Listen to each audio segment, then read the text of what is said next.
Do you think that jurisprudence is the most difficult subject in your syllabus? Or do you think why this subject is there in our syllabus? What's the practical utility of it? Hi everyone, Dr. Vaishali here. Welcome to Law Simple, Pure and to the Core. Today I'm going to simplify jurisprudence for you in a very quick lecture. So what is jurisprudence?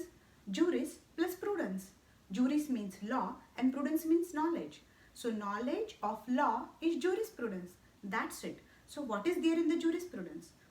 Different concepts in law or how law developed from one period of time to another period of time. So basically it's a science of law or philosophy of law or study of law. Now, why there are different definitions of jurisprudence? Because jurisprudence is not written as a subject at any one point of time. Different philosophers or jurists from different times and places recorded their opinion about the law, the development of law, or the development of various concepts in law, and that knowledge is condensed in jurisprudence. And that's why different philosophers have different opinions, and that's why there are different definitions and so many schools also.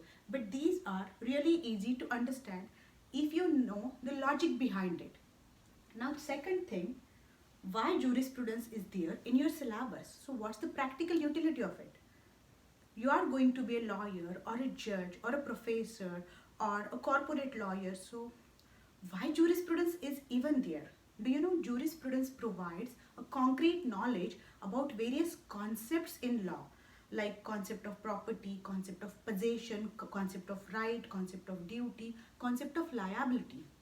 So when you have to interpret the law as a lawyer or as a student or as a judge or as a professor, you have to know the background of that law, so that if there are multiple interpretations available to the same concept, you can select the interpretation which suits your cause, and then you can be a successful lawyer or you can be a great jurist. So knowledge of jurisprudence is very necessary for you. Now, what is there in jurisprudence? Different concepts are there, and different schools of jurisprudence, like how law was there in earlier time, then how law developed, how law is today, and the opinion of jurist about that law. So it is there in jurisprudence. Now, how your approach should be? Your approach should be really holistic and flexible. Holistic in the way I'll tell you, if the question is on Hobbes' theory of law, or if the question is on Kelson's pure theory of law, don't directly jump to Kelson's theory, because Kelson comes in a theme of positivism.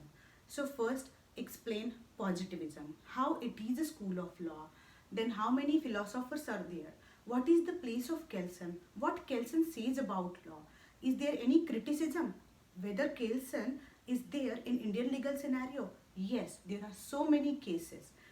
Then you have to provide criticism, and then which school came from that school, like next school which came as a reaction to positivism, and then conclusion. So your approach should be holistic and it should be flexible. You should be smart enough. Example, A.K. Gopalan's case. It is there in Article 21, right? It is there while interpreting Golden Rule and Literal Rule. Same, A.K. Gopalan and Maneka. The development of law from A.K. Gopalan to Maneka. You can write these two case laws in interpretation of statute. You can provide the same case laws in the Constitution of India.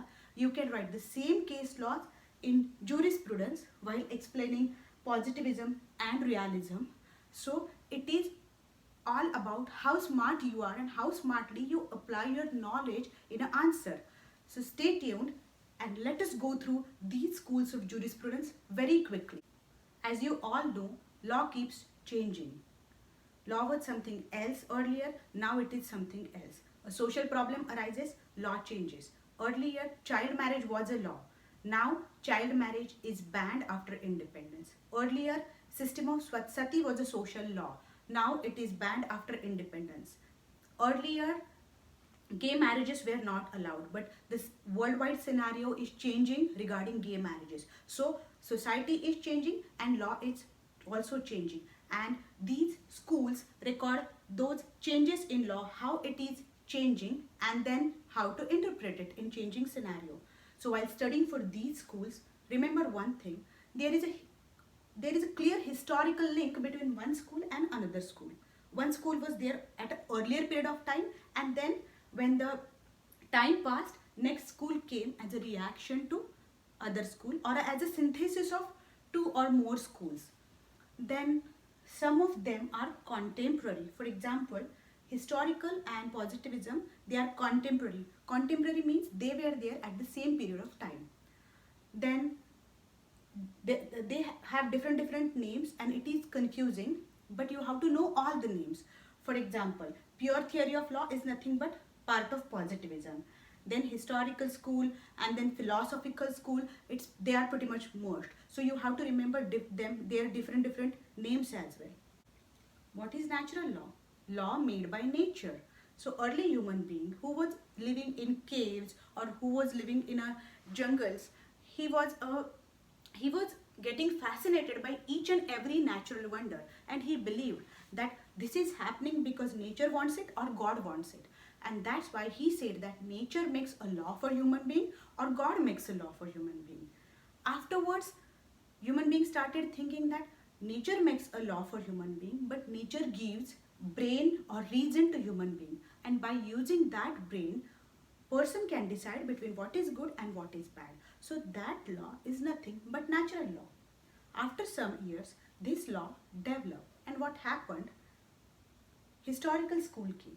Historical school said that law is something which is not made by nature or a god, but it is something which is found in the society. For example, social customs. People are following the customs for years and years, and one fine day that custom gets crystallized in law, right? Afterwards, positivism came. Positivism said that law is not made by nature, neither it is found. It is consciously made by a ruler for ruled. So today's legislative law is nothing but positivism. So positively made law by a human being for a human being is positivism. Then afterwards came sociological jurisprudence. They provided that we agree law is made by a human being, but how it is made? Because of social interaction. Human being is a social animal. He stays in society, and that the human being they interact with each other, and in that interaction law gets birth. So law is found in sociological interactions, and it is provided by sociological school. Afterwards, realism came. Realism provided that yes, we agree that it is positively made by ruler, it is a result of social interaction, but who will interpret it? Who will give meaning to it? Judiciary, right? So judges, they are the ultimate interpreters of law. They can interpret a law so as to give justice. So ultimate power is in the hands of judiciary. They can mold the law, they can twist the law, and they can create the law if needed. So what is reality? That judges make law, and this is realism. So these are the schools in jurisprudence in short. Now, whether all these schools are there in our country? Yes, they are there. Natural law is nothing but personal law or God-made law. So because personal law is derived from a Hindu, Muslim and Christian religious literature. Then historical school, is it there in India today? Yes. Customary law, system of Saptapadi in marriage, it's a customary law. So yes, we have historical school in India. Do we have positivism? Yes, there are so many positively made laws. IPC, CRPC, property law, company law, this is nothing but positivism. Afterwards, sociological engineering. Is it there in the Indian system? Yes, maximum happiness of maximum number, right? Balance between fundamental rights and directive principles. It's nothing but sociological jurisprudence. And then realism. Is it there? Yes. Judicial activism in India. Public interest litigation, it's nowhere provided in the constitution. Still, it is provided by the judiciary under the name of social justice. It is nothing but realism. Journey of Indian judiciary from A.K. Gopalan to Maneka and further journey is nothing but realism. So all the schools are there in our scenario. You have to be smart enough to select the cases from different subject and put it at a proper place. Now, in my further lectures, I'm going to discuss all the concepts in jurisprudence, all the schools in jurisprudence one by one in detail, and then in Indian scenario as well with the help of case law. So hold on till my next lecture. Goodbye and good luck.